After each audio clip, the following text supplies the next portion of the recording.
Hola, hola, buenos días, ¿qué tal? Vamos a empezar con la sesión. Son las 10:05, según mi celular, mi reloj de la computadora y todo. Y espero que el de ustedes también. eh, eh,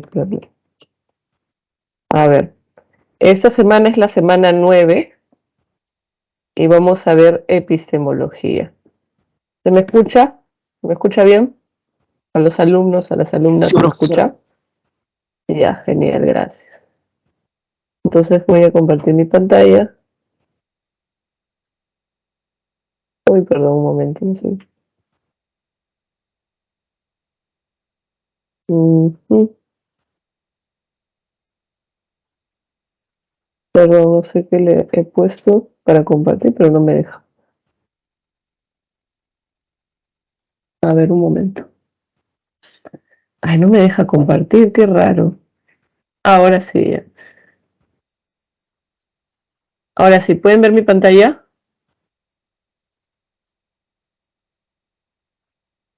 ¿Se ve mi pantalla? Sí, Ya, genial, gracias.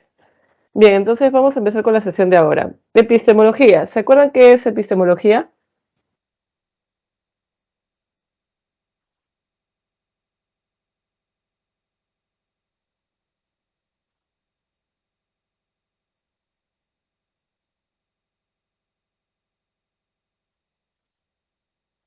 Ya. Entonces la epistemología, les estaba preguntando, pero creo que no me respondieron, eh, es la disciplina filosófica que reflexiona sobre la ciencia. ¿Ok? En epistemología vamos a enfocarnos específicamente en todo lo que tenga que ver con la ciencia, con el conocimiento científico. ¿Ok? Entonces, acá, por ejemplo, estamos en la semana 9 y acá tienen la definición, digamos, de lo que es epistemología. Ahí les salen los temas de los cuales se va a encargar, ¿no es cierto? Por ejemplo, en esta rama ustedes pueden hablar acerca de la fundamentación de la ciencia, perdón, es decir, por ejemplo, ¿qué hace que una teoría pueda ser considerada científica? ¿En qué se diferencia, perdón, lo que llamamos ciencia de la pseudociencia? ¿En qué se diferencia, no? Y, por ejemplo, la estructura de la ciencia. Decimos que la ciencia, me voy a mover un momento porque estoy escuchando bulla acá.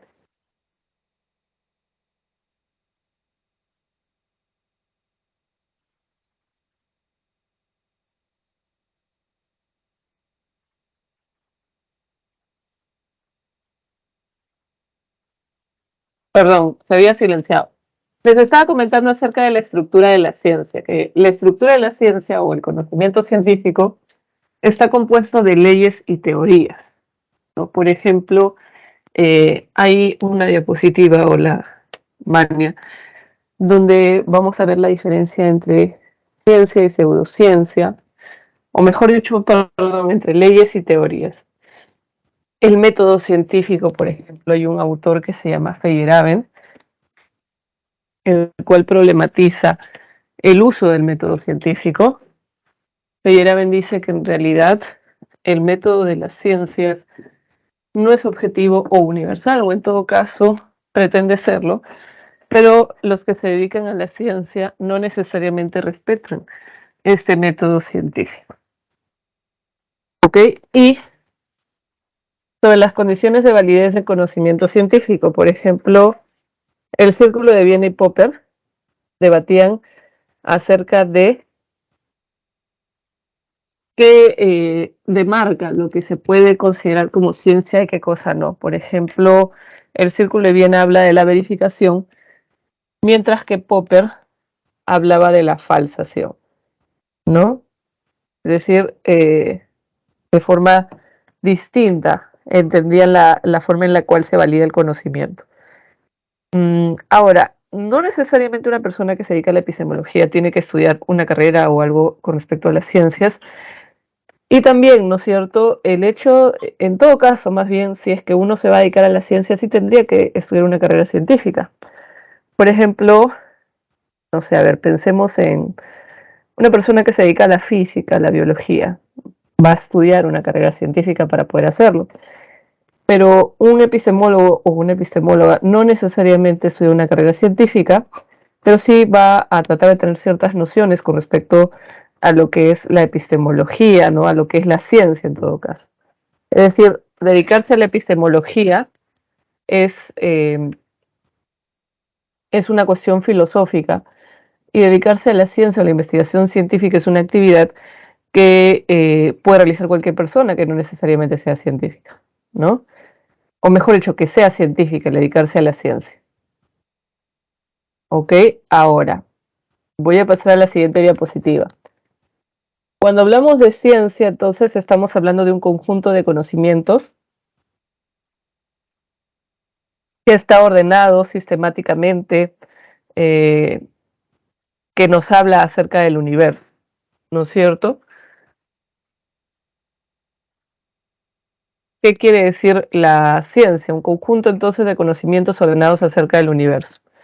Perdón, un momento.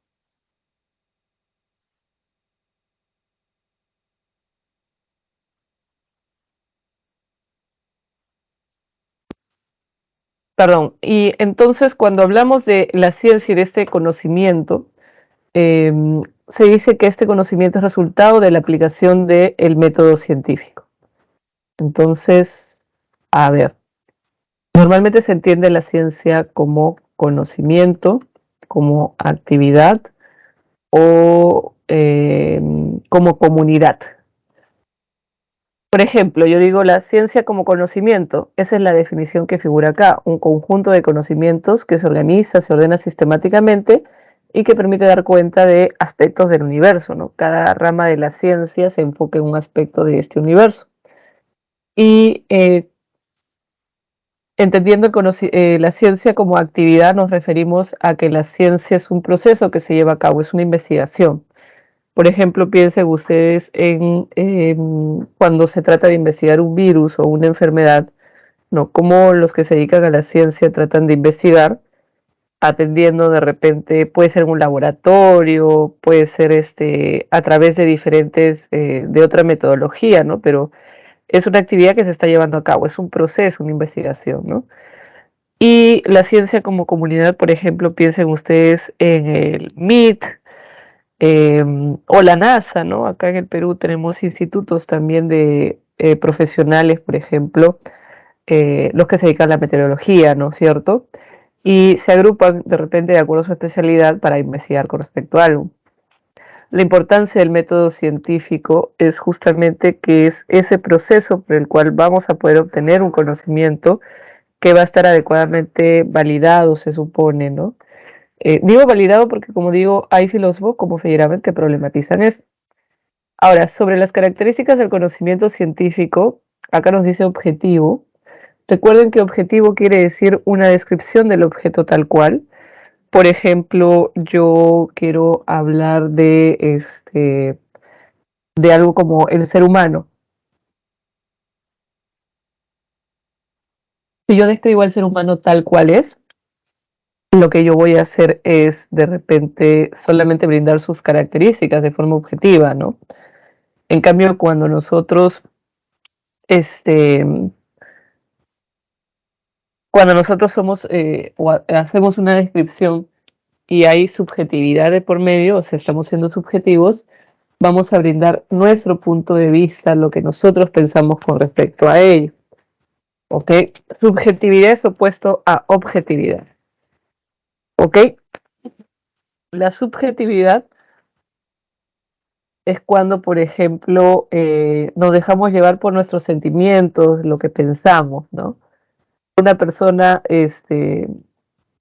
por ejemplo, puede hacer una descripción o hablar de forma subjetiva cuando indica mucho cuál es su punto de vista, cuál es su parecer, qué le parece algo, ¿no? La ciencia tiene que ser objetiva, no subjetiva, porque se supone que es algo que es válido para cualquier persona en cualquier lugar, ¿no?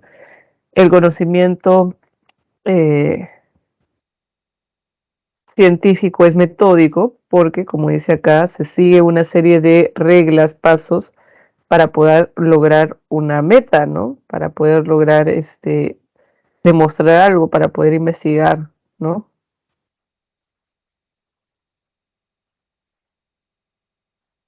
Por ejemplo, a ver, dependiendo de la rama de la ciencia, también va a variar el método que se emplee, ¿no? Por ejemplo, quienes se dedican a ver, de repente a la psicología, ¿no? Tienen otra forma de investigar que quienes se dedican a la química o a la física de repente, ¿no? Dependiendo de la rama de la ciencia, también varía el método que se va a aplicar. Y además decimos que el conocimiento científico es racional porque hay argumentación. Recuerden que hemos hablado de teoría de la argumentación. Y en la ciencia, ¿no es cierto? Se trata, como dice acá, de presentar conceptos de forma coherente y sistemática. Como me parece que ya habíamos conversado un poquito de eso a propósito de teoría de la argumentación, ¿no? Hay evidencia, hay estudios, pero la ciencia también tiene que argumentar, tiene que hacer el trabajo de explicar los conceptos, de tratar de fundamentar las respuestas que está brindando, ¿no? Por eso decimos que el conocimiento científico es racional. Recuerden que también la filosofía es racional, ¿no? Decimos que el conocimiento científico es fundamentado porque siempre se trata de presentar pruebas o demostraciones. En el caso de las ciencias fácticas se presentan pruebas, hay experimentos, de repente hay, no sé, restos óseos, imagínense ustedes, videos, o no sé, ¿no? Algún tipo de dato. Y demostraciones es en el caso de la lógica y la matemática, con la realidad material en todo caso, ¿no? Se encargan de conceptos abstractos, ¿no? Y decimos que el conocimiento científico es regional porque se encarga de estudiar una parte o área de la realidad. Si fuera totalizador sería como la filosofía que estudia toda la realidad. ¿Ok? Regional porque, por ejemplo, ¿no? Si estudia el ser humano, lo va a estudiar de diferentes maneras. La medicina lo estudia incluso dependiendo de su especialidad. Y la psicología lo estudia de otra manera, la antropología de otra, ¿no? Totalizador, ¿no es cierto?, es el conocimiento filosófico. ¿Ok? Bien. A ver, acabo de mencionarlo, ¿no? Pero, ¿qué tienen el conocimiento científico y el conocimiento filosófico? ¿Qué características tienen en común? El conocimiento científico y el filosófico.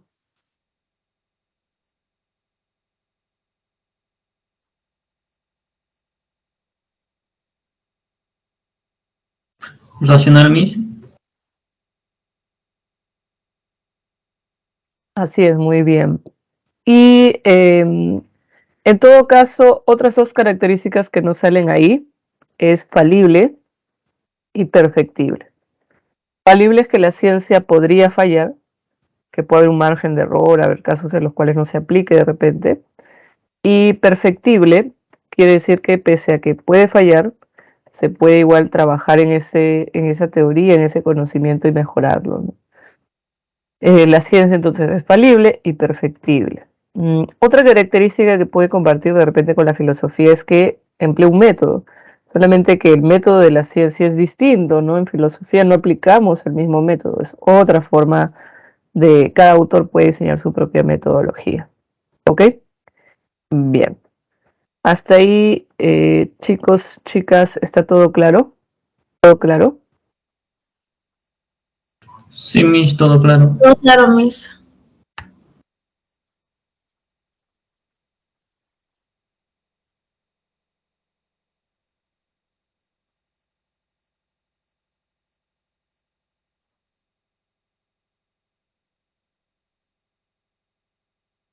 Todo claro, Miss. Ya. Pasamos a la siguiente diapositiva. Esta parte de la clasificación de las ciencias, probablemente la mayoría de ustedes lo sepa, es una cuestión más como de cultura general de repente, ¿no?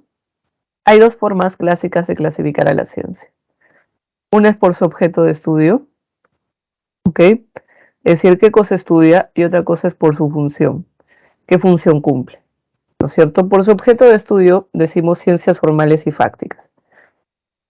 Formal quiere decir que estudia algo que es ideal, que es abstracto, es decir, no algo que no es material, ¿no es cierto? Los clásicos ejemplos de ciencias formales son las matemáticas y la lógica, porque matemáticas se enfoca en los números, en las relaciones entre estos, y la lógica se enfoca en los razonamientos, ¿no?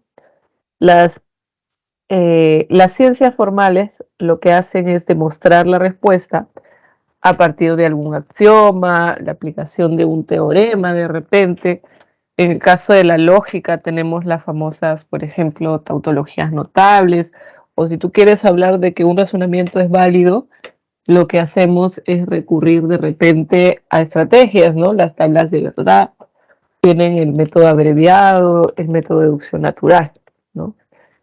Eso hacen las ciencias formales, entonces trabajan con algo ideal, con conceptos abstractos, o esa parte de la realidad que no es material de repente, ¿no? Que no se puede apreciar, que no es propiamente un hecho, ¿no? Y las ciencias fácticas, ok, las ciencias fácticas se enfocan en lo que puede observarse. Fáctico viene de hecho, ¿no? De lo que se puede observar. Entonces las ciencias fácticas estudian fenómenos que pueden ser naturales o sociales. Por eso las ciencias fácticas se pueden dividir entre ciencias naturales y ciencias sociales. Las ciencias naturales que estudian hechos naturales y las ciencias sociales hechos o fenómenos sociales, ¿no es cierto? Por ejemplo, pensemos en la física, la astronomía, la biología, ¿no? Lo que estas ciencias estudian son cuestiones, hechos o fenómenos naturales, ¿no? En cambio, las ciencias sociales se van a enfocar en fenómenos sociales. Por ejemplo, piensen en la historia. En la historia podemos dar cuenta de repente de la guerra, ¿no? Del Pacífico, la Segunda Guerra Mundial, son hechos sociales, ¿no? La economía, por ejemplo, la economía es una ciencia social, también se considera. La sociología, la antropología son ciencias sociales también. En estas ciencias, entonces lo que se va a hacer es describir, estudiar un fenómeno social, ¿no? De acuerdo de nuevo al objeto de estudio, hablamos de ciencias formales y ciencias fácticas.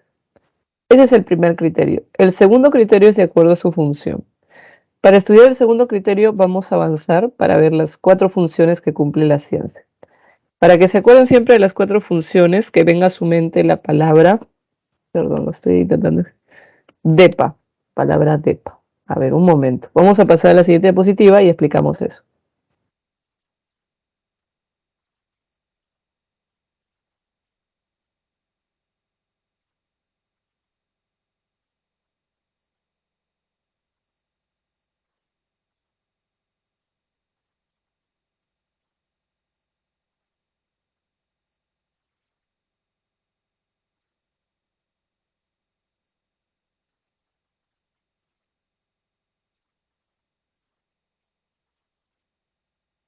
Tenemos acá, bueno, bien detallado, ¿no? A diferencia de otras diapositivas anteriores, está bien detallado cada función. A ver, primero es descripción. Cuando ustedes, por ejemplo, les piden, imagínense, no sé, recuerden cuando tenían sus tareas recuerdo mucho de literatura, ¿no? Que pedían describir una obra, por ejemplo, describe los personajes, ¿no? Eh, la descripción es brindar las características o propiedades que existen, ¿no? Entre los fenómenos. Las relaciones, por ejemplo. Duración de un fenómeno, ¿no? ¿Cuál es la estructura, los elementos que componen algún objeto o fenómeno que se esté estudiando? A ver, piensen ustedes, vamos a dar 2 ejemplos, ¿no? En la medicina, ¿no? Queremos estudiar una enfermedad. Entonces, describir la enfermedad podría ser brindar de repente, brindar eh, cuáles son las características de las personas que sufren de esta enfermedad, ¿no? O sea, cuáles son los síntomas de repente. ¿A qué grupo poblacional afecta más, tal vez? no sé, tal vez afecta más a las mujeres, a los hombres, a jóvenes, a adultos mayores, ¿de qué edad? ¿No es cierto? Eh, Eso es con respecto a la descripción, ¿no es cierto? Eh, y, por ejemplo, puedo decir cuánto dura en incubar el virus, a quiénes puedo contagiar más, ¿no es cierto? O, por ejemplo, cuando hablas de algo como un terremoto, ¿no? Un temblor.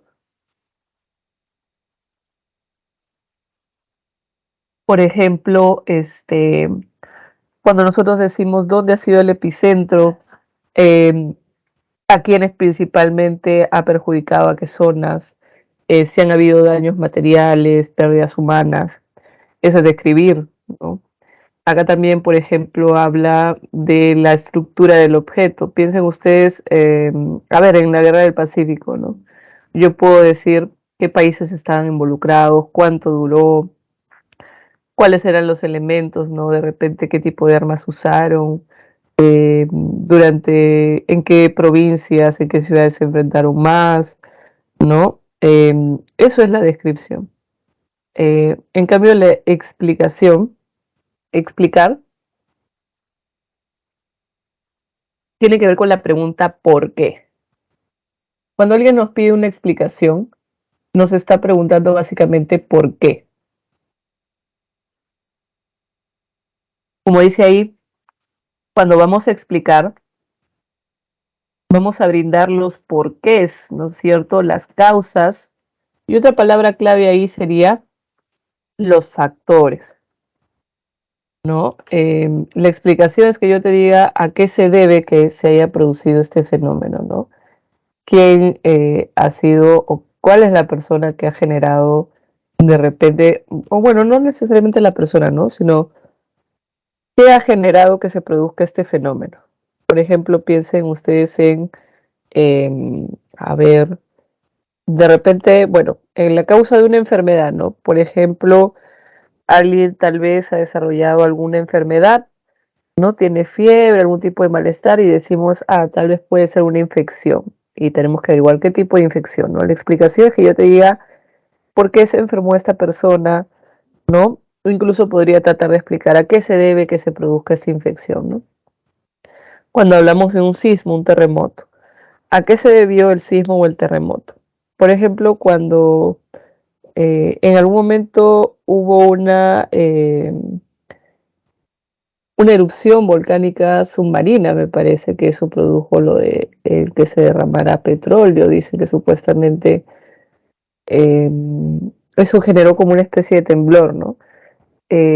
Lo que pasa es que normalmente nosotros cuando hablamos de temblor hablamos del choque de placas tectónicas, ¿no es cierto? Entonces, ese es el motivo por el cual se produce un temblor, pero también, por ejemplo, podrían hablar de esa erupción submarina, ¿no es cierto? Cuando hablamos de la Guerra del Pacífico, ¿por qué se produjo? O la Segunda Guerra Mundial, ¿no? ¿A qué se debió? ¿Cuál es el porqué de esta? ¿No? Eso es la explicación, el saber, como decía, las causas, los factores. Si hablamos de una crisis económica, de una crisis social o política, la explicación también, ¿no es cierto?, es por qué sucedió. Obviamente hay problemas que no son tan complejos, cuya explicación puede ser mucho más sencilla que otros problemas de la ciencia, ¿no? Como decía, una cuestión como una crisis económica, política, puede tener una explicación más compleja que incluso una cuestión como tal vez algún virus, tal vez es algo que ya ha sido conocido y se determina, ah, es este virus nada más. Pero en el caso de algo que de repente viene sucediendo tal vez un poco más complejo, ¿no? Ahora, también tenemos la predicción, ¿no es cierto? En el caso de la predicción, ojo que estamos hablando acá de una predicción científica, no de esas predicciones que salen por año nuevo, ¿no? De cómo te va a ir en el amor, si vas a tener dinero, ¿no? Eso es otro tipo de predicción. ¿Ok? La predicción científica, como dice ahí, manifiesta con anterioridad posibles eventos futuros. Algo que podría acontecer en algún momento, suceder en algún momento, ¿no es cierto? Por ejemplo, este, seguramente han escuchado lo voy a colocar, del cometa Halley, ¿no es cierto? Que a partir de todo el conocimiento que se tiene en ciencia, en astronomía, se indica cada cuánto va a pasar el cometa Halley. Me parece que es algo de 75 años. O cuando hablan de los eclipses, ¿no? A veces anuncian que hoy en la noche va a haber un eclipse, o te dicen, hay un calendario astronómico, te dicen cada mes qué fenómenos no vamos a poder observar, cuáles no se van a poder observar, pero igual van a suceder. Eso es gracias a la predicción de la ciencia, ¿no? O cuando hablan acerca de una enfermedad y anuncian más o menos cómo esta va a atacar de repente el sistema inmunitario del cuerpo de las personas, ¿no? O cómo esta de repente, gracias al uso de ciertas medicinas, puede de repente curarse. Eso también tiene que ver con la predicción en las ciencias, ¿no? La aplicación, en cambio, es cuando se lleva a la práctica ese conocimiento adquirido. La aplicación científica nos lleva a desarrollar alguna tecnología o alguna técnica, ¿no? Como dice ahí, lleva los conocimientos adquiridos por las ciencias puras a la práctica. Por ejemplo, en el caso de la medicina, gracias a todo lo que se sabe con respecto a un virus, por ejemplo, se puede desarrollar una vacuna, ¿no? Una vacuna es una tecnología, por ejemplo. O piensen ustedes en todas las medicinas, en todos los dispositivos, ¿no? Que haya a disposición de alguien que quiere de repente o necesita, imagínense saber la enfermedad o el tipo de, ¿no? El problema que puede tener alguien en su cuerpo para poder ayudarlo, ¿no? O por ejemplo, aplicación de la ciencia, de las tecnologías, o también puede ser de las técnicas. Lo vemos en la industria de los automóviles, de los carros, ¿no? De los aviones, por ejemplo, o la tecnología GPS es una tecnología, ¿no? Que surge producto de aplicar el conocimiento científico, ¿no? La aplicación científica entonces es llevar a la práctica el conocimiento. Ahora, recuerden que son estas 4 funciones de la ciencia, ¿no? Por eso decíamos DEPA. No necesariamente todas las ciencias y cada vez que investigan van a cumplir con estas funciones, sobre todo con la cuarta, porque aplicarlo hace sobre todo las ciencias que son aplicativas. ¿Ok? Entonces, por eso es que hablamos también de acuerdo a la ciencia por su función. Tenemos las ciencias puras, acá volvemos, y las ciencias aplicadas. Por su función es básicamente pensar qué función, ¿no? Qué objetivos pueden cumplir. Las ciencias puras buscan cumplir con las 3 primeras funciones: describir, explicar, predecir, ¿no? Las ciencias puras, como por ejemplo la matemática, la biología, ¿no es cierto? La psicología incluso, buscan describir, explicar, predecir. Pero las ciencias aplicadas, piensen ustedes en la medicina, las ingenierías, por ejemplo, buscan desarrollar alguna tecnología a partir de la aplicación de ese conocimiento. ¿Ok? En las aplicadas está sobre todo el interés de llevar a la práctica el conocimiento, y en las ciencias puras, sobre todo el interés de aumentar el conocimiento que se tiene de esos fenómenos. ¿Ok? Eso es de acuerdo a su función. Tenemos a puras y aplicadas. Acá tienen las 4 funciones de la ciencia y, por ejemplo, pensemos en los dinosaurios, ¿no? Podemos describirlos, podemos explicar a qué se debe que se hayan extinguido, ¿no? Podríamos predecir tal vez algo con respecto, en ese caso sería tiene un nombre, cuando tú estás tratando de predecir algo que ha sucedido en el pasado. Y la aplicación sería la tecnología. Bueno, no sabemos que no se va a producir lo de Jurassic Park, ¿no? Pero más o menos podemos pensar en diversos fenómenos que estudia la ciencia, y como decía, no necesariamente va a cumplir con las 4 funciones, pero está el intento de repente, sobre todo en las ciencias puras, de cumplir con describir, con explicar e intentar predecir incluso, ¿no? Bien. Esta parte de funciones de la ciencia está clara. ¿Funciones de la ciencia está clara? Sí, profe. Todo claro, Miss. Sí, Miss. Ya, entonces vamos a ver el método científico.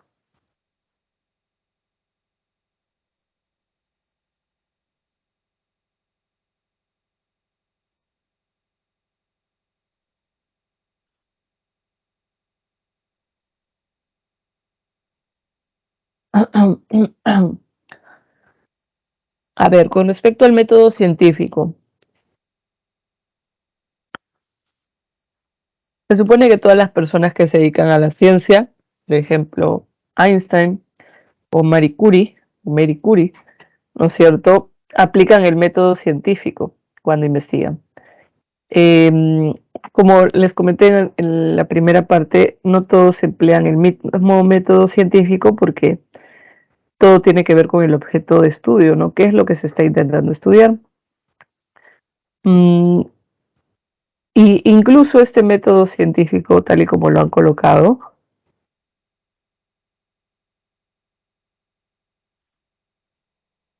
ok, no contiene necesariamente los mismos pasos, tal vez como ustedes lo han aprendido, ¿no? Por ejemplo, muchas veces he visto que cuando explican el método científico, consideran como el primer paso no el plantear el problema, sino la observación, por ejemplo, ¿no? Muchos parten de la observación. Aquí se está considerando como primer paso el plantear el problema, por ejemplo. Un problema normalmente se formula en forma de pregunta. Como dice acá, es una dificultad a la cual aún no se ha encontrado alguna respuesta, alguna solución, ¿no es cierto?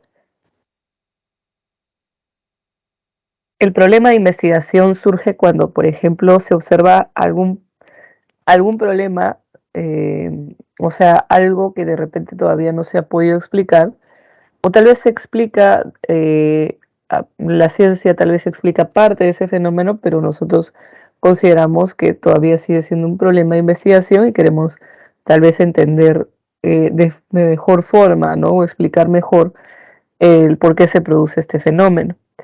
Ese es el problema, ¿no? Es el primer momento. El segundo momento es cuando planteamos una hipótesis. Hipótesis no es algo que aún no se ha demostrado. La hipótesis es una respuesta a mi pregunta, ¿no? Como decía, normalmente el problema se plantea en forma de pregunta y la hipótesis viene a ser la respuesta a esa pregunta, ¿no? La hipótesis es la respuesta o la solución tentativa al problema. La posible explicación, ¿no? De por qué de repente está sucediendo algo. Una hipótesis tiene que ser también tomando en cuenta tal vez algún dato dentro de la ciencia, ¿no? Porque, por ejemplo, tener una hipótesis que no tenga nada que ver con la ciencia no nos va a permitir investigar usando el método científico. Me refiero, por ejemplo, si yo explico un fenómeno y recurro a algo sagrado, algo mágico, la ciencia no va a poder demostrar eso, ¿no? Tendría que buscar de repente una hipótesis que yo pueda intentar investigar a partir del conocimiento científico. La contrastación es cuando buscamos someter a prueba la hipótesis, porque la idea de nuevo es que la hipótesis todavía no es verdadera ni falsa, todavía no se ha comprobado. La contrastación nos permite, en todo caso, poder realizar algún tipo de prueba. Por ejemplo, puede ser alguna investigación, un experimento, ¿no? Que nos permita saber si es que nuestra hipótesis es cierta o no. Y el análisis de datos es cuando se analiza toda la información comparándolos con, digamos, la teoría que podamos tener. Tratamos de saber si esa hipótesis se ha podido demostrar o no. Es decir, el resultado de analizar los datos va a resultar en que se va a terminar corroborando o no esa hipótesis, ¿no es cierto? Es decir, por ejemplo, si yo tengo un problema, ya tengo mi respuesta, realicé la contrastación, es decir, busqué probar mi hipótesis. El otro momento es analizar todos esos datos que he obtenido de ese intento de demostrar mi hipótesis. Si resulta que todos los datos que obtuve rechazaban mi hipótesis, entonces yo tendría que volver a diseñar, a volver a investigar, ¿no? Volver a replantear mi hipótesis, volver a buscar otra forma de contrastarla. Y si resulta ser favorable, entonces yo encontré la respuesta al problema de investigación, ¿no es cierto? Estos 4 momentos son como la estructura más importante del método científico. Porque como digo, si ustedes de repente buscan en internet, si rememoran lo que aprendieron tal vez en el colegio, se van a dar cuenta que tal vez ahí lo aprendieron con otros nombres, con más pasos, algunos con menos pasos. Probablemente sea con más pasos, ¿no? De todas maneras han aprendido la parte de plantear el problema y la hipótesis, ¿ok? El método científico entonces se lleva a cabo para tratar de resolver un problema. Por ejemplo, en el material tienen la pregunta, ¿no? ¿Cómo se origina el cáncer de colon? ¿Por qué nacen bebés con microcefalia? ¿Ok? Perdón, un momento, un momento.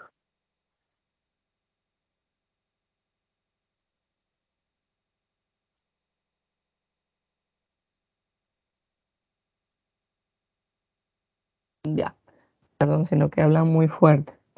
En el material, como le decía, del libro decía, bueno, la separata, ¿no? ¿Cómo se origina el cáncer de colon? Bueno, ahí les daban una posible respuesta. ¿Por qué nacen bebés con microcefalia? Tienes una posible respuesta. Esa es la hipótesis. La contrastación es buscar hacer algún tipo de experimento de repente. Por ejemplo, si yo creo que el cáncer de colon tiene que ver con una cuestión genética o con el tipo de comida que consumimos, entonces realizas una contrastación que te permita analizar tanto los factores genéticos como el tipo de dieta, ¿no? Qué cosa comen las personas a que están expuestas. Y si decimos que porque hay niños o bebés que nacen con microcefalia, una hipótesis posible es que la madre pudo haber tenido la enfermedad del Zika durante el embarazo. Entonces la contrastación me llevaría a analizar de repente cuántos casos de madres gestantes con Zika o con los síntomas del virus del Zika tuvieron hijos con microcefalia, de repente para tratar de saber si es que, ¿no es cierto?, mi hipótesis es cierta o no. ¿Ok? En el caso, por ejemplo, de la extinción de los dinosaurios, ¿no? El, de repente el problema es por qué se extinguieron los dinosaurios. La hipótesis podría ser preguntarse, mejor dicho, la respuesta tentativa puede ser eh, el hecho de que se haya estrellado un meteorito de repente, ¿no? Y la contrastación sería el tratar de analizar cuántos restos fósiles fueron hallados cerca de restos de algo que podría ser considerado como un meteorito, ¿no? Y el análisis de datos es analizar en cuántos casos, en cuántos hallazgos, eh, digamos, hubo esto, ¿no? O sea, se pudo encontrar eh, restos también de algún material que sea raro en la Tierra que nos permita afirmar que es restos de un meteorito, por ejemplo. Esta parte de análisis de datos va a ser cuando yo ya diga, por fin, ¿no?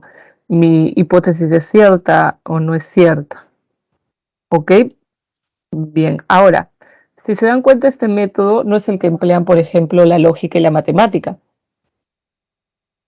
Este método más bien es empleado por las ciencias fácticas, ¿no?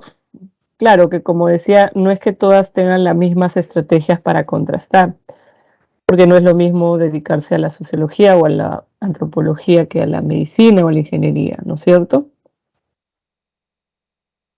Bien. Sobre el método científico, ¿tienen alguna consulta, algún comentario, algo que añadir?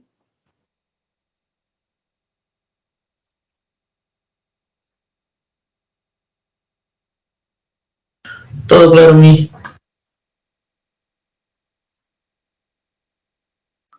Todo claro, Miss. Ya.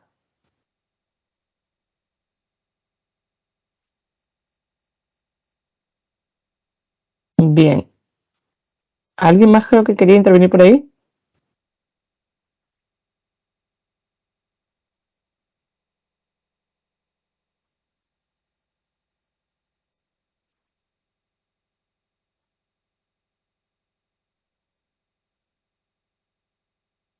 Ya, bueno. Me pareció, perdón, que alguien estaba abriendo su micro. Entonces, esto es con respecto al método científico. Por ejemplo, en Internet hay varios ejemplos de los pasos del método científico. Si ustedes buscan información, pueden encontrar casos que a veces a algunos les es más fácil cuando lo aprendes con, de repente, con algún ejemplo, ¿no? Puede ser más sencillo. Este, a ver. Ahora les quería compartir esto sobre Jenner, que seguramente han escuchado que inventó las vacunas. Hay algunos ejemplos con respecto a él, ¿no? Como por ejemplo, el primero observa un problema, la tasa de mortalidad, de cuántas personas mueren producto de un virus. A partir de eso, él se propone de repente, porque habían personas que decían, eh, él está hablando de la viruela, ¿no es cierto? Él investigó la viruela. Entonces, por ejemplo, a partir de los comentarios de las personas que no se dedicaban a la ciencia, que consideraban que no les iba a dar viruela porque ya habían tenido viruela bovina, es que él empieza a estudiar, ¿no? Qué tan cierto era eso, ¿no? De que las personas que estuviesen expuestas a la viruela bovina no se iban a enfermar de la viruela. En algún momento la viruela era una enfermedad que mataba a muchas personas, ¿no? No había alguna cura o un tratamiento. Entonces, Jenny al estudiar esto, ¿no? Se da cuenta de que puede de repente prevenir, puede ayudar a evitar que las personas se infecten de la viruela, o mejor dicho, controlar la forma en la cual se infectan para evitar justamente que esa tasa de mortalidad se siga incrementando, ¿no? Entonces, la historia de él de repente nos puede servir para hablar acerca del método científico.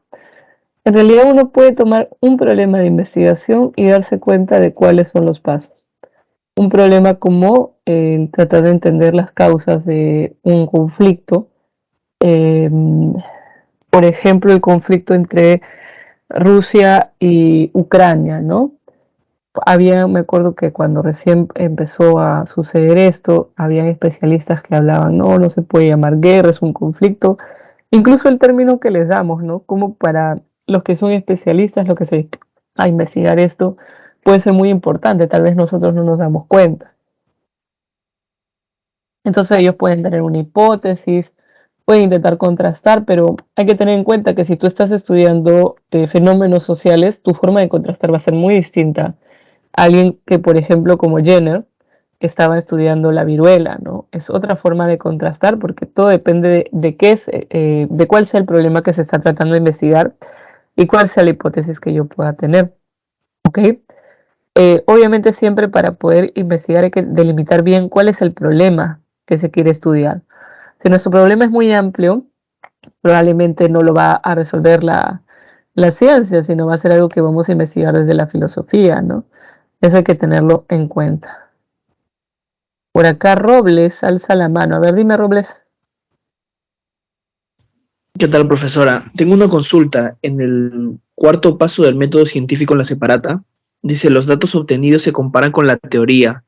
Cuando dice la palabra teoría, ¿se refiere a la hipótesis?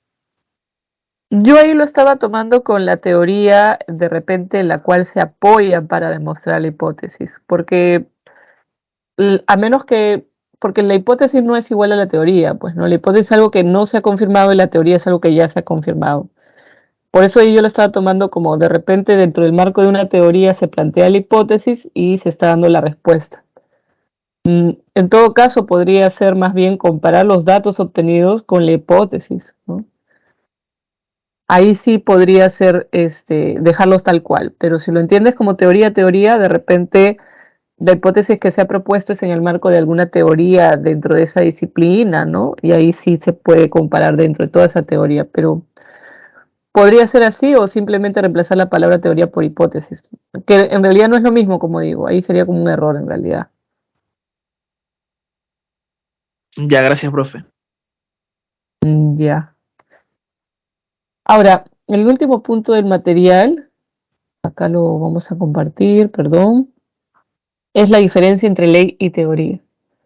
La ley y la teoría, ok, ya han sido, digamos, demostradas, ¿no? Ya se consideran como aceptadas, no es como la hipótesis que recién está en ese proceso. Ahora, algunas veces he visto que para el concepto de ley dicen hipótesis contrastada favorablemente, pero es una definición un poco problemática, ¿no? Porque no todas las investigaciones, cuando tú logras demostrar tu hipótesis, esa hipótesis se va a convertir en ley. Por ejemplo, si estamos hablando de una enfermedad, el descubrir a qué se debe que se produzca esta enfermedad no es, ¿no es cierto?, no va a ser que la respuesta a la causa de esa enfermedad, por ejemplo, un virus, eso se va a convertir en ley científica. Por eso me parece más acertada esta definición de una proposición que es verdadera y que describe una regularidad de la naturaleza. Una ley científica describe la regularidad, es decir, algo que constantemente vemos, ¿no? Que constantemente se puede ver. Constantemente no en el sentido de que a toda hora, a cada rato, sino que vemos cada cierto tiempo, de repente incluso podemos estimar cómo pasa cada cuánto pasa, ¿no? Y siempre se expresa a través de una proposición que es universal y que es verdadera. Universal, que ya lo hemos mencionado antes, tiene que ver a la posibilidad de aplicarse a varios hechos similares, ¿no?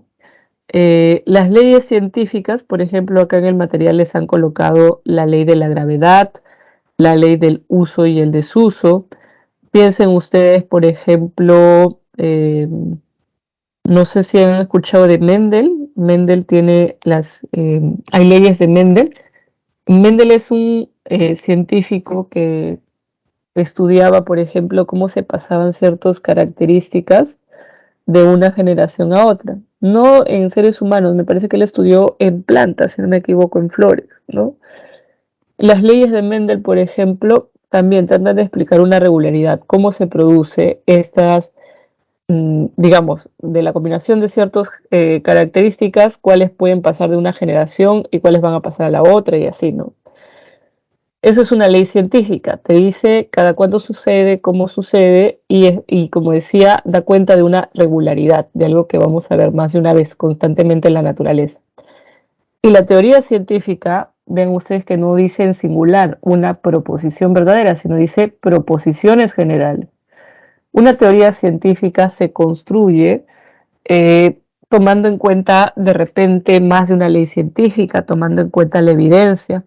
La teoría científica es un sistema de proposiciones generales que buscan dar cuenta, ¿no?, de un fenómeno. Es decir, la teoría científica tiene un poder, como dice el material, explicativo, predictivo, mayor al de una ley científica, porque la teoría científica abarca incluso leyes científicas.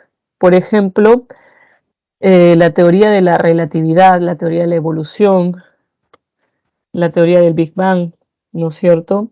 Esas teorías, que obviamente son más complejas, tratan de explicar aspectos de la realidad, tomando en cuenta de repente algún dato, alguna evidencia, alguna ley. Y incluso cuando una teoría científica es aceptada, ¿no?, puede aparecer en algún momento más evidencia que respalde esa teoría científica. Pueden haber descubrimientos de leyes que también aporten, que complementen a esa teoría científica. Por ejemplo, la teoría del Big Bang toma en cuenta algo que me parece que le llama la ecuación, la ley de Hubble, ¿no? Que esta ley de Hubble o ecuación de Hubble te va explicando, no va explicando, en todo caso dice cada cuánto se produce esa expansión del universo, ¿no? ¿Cómo es que se produce? Pero la teoría del Big Bang no te dice solamente eso, no solamente habla de la expansión del universo, ¿no?, sino que trata de explicar el origen del mismo. Entonces, es más ambiciosa de todas maneras una teoría que una ley. Y como decía, ¿no?, la diferencia entre la hipótesis, perdón, y la ley y la teoría, es que la hipótesis aún no se corrobora. El caso de la ley es algo que se descubre y que se termina mostrando como verdadera, resulta que se puede aplicar a varios hechos o fenómenos con características semejantes, similares, y la teoría científica es algo que también la comunidad científica y la ciencia en general puede terminar aceptando, ¿no? La teoría científica puede abarcar leyes, más de una incluso, y la evidencia que se pueda tener también. Porque en algún momento lo mencionamos, ¿no? Puede haber evidencias, datos, que se van a quedar, digamos, en ese nivel de evidencias o datos, pero la tarea de los científicos, de las científicas, es analizar toda esa información y a partir de eso, de repente, si ya hay una teoría, entender cómo esta evidencia, cómo estos datos permiten confirmar esa teoría, cómo la complementan, o de repente construir una teoría si es que hasta el momento no hay que permita dar cuenta de ciertos fenómenos, ¿no es cierto? Esa es la diferencia entre ley científica y teoría científica. En el curso de física me parece que hablan un poco acerca de, por ejemplo, la ley de la gravedad, la teoría de la relatividad seguramente. En los cursos, por ejemplo, de biología probablemente hayan hablado de Mendel, tal vez, ¿no? O la teoría del Big Bang. Me parece que eso lo ven a veces en el curso de historia, me parece, ¿no? Depende mucho, en realidad, de, como decía, de la rama de la ciencia, ¿no? De la que se esté estudiando. Ok, ahora, sobre esta parte de ley y teoría, se entiende, ¿no? La teoría tiene mayor poder explicativo que una ley, ¿ok? ¿Sobre esta parte está claro? Sí, ¿no? Ahora, epistemólogos o teorías epistemológicas. Por ejemplo, les mencioné al principio que el Círculo de Viena y Popper, ¿no es cierto?, debatían, por ejemplo, acerca de la demarcación de la ciencia. ¿Cómo sé que algo es ciencia y pseudociencia? La pseudociencia es un discurso, es una teoría que pretende ser científica, pero que no tiene el mismo rango, la misma validez.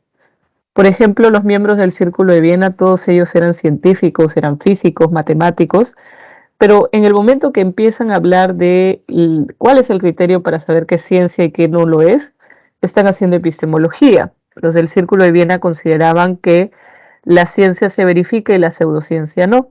Popper decía que debía de aplicarse la falsación, es decir, buscar contraejemplos, y si no los encontrábamos, por ejemplo, si yo todos los cisnes son blancos y yo no encuentro cisnes de otro color, mi teoría no va a ser verdadera de momento, pero en cualquier momento puede aparecer evidencia en contra. Por eso para él la ciencia es falible y perfectible. Popper, por ejemplo, entonces habla acerca de la falsación, critica la inducción que defiende el Círculo de Viena. Con ellos propiamente surge el debate en epistemología. Thomas Kuhn es un filósofo, es un científico, también era físico, que se dedicó a estudiar la historia de la ciencia. Cómo se pasa de un paradigma a otro. Por ejemplo, cómo se dejó de lado el geocentrismo para hablar del heliocentrismo. Cómo estas teorías, ¿no es cierto?, se convierten en paradigmas. Eso lo estudia Thomas Kuhn.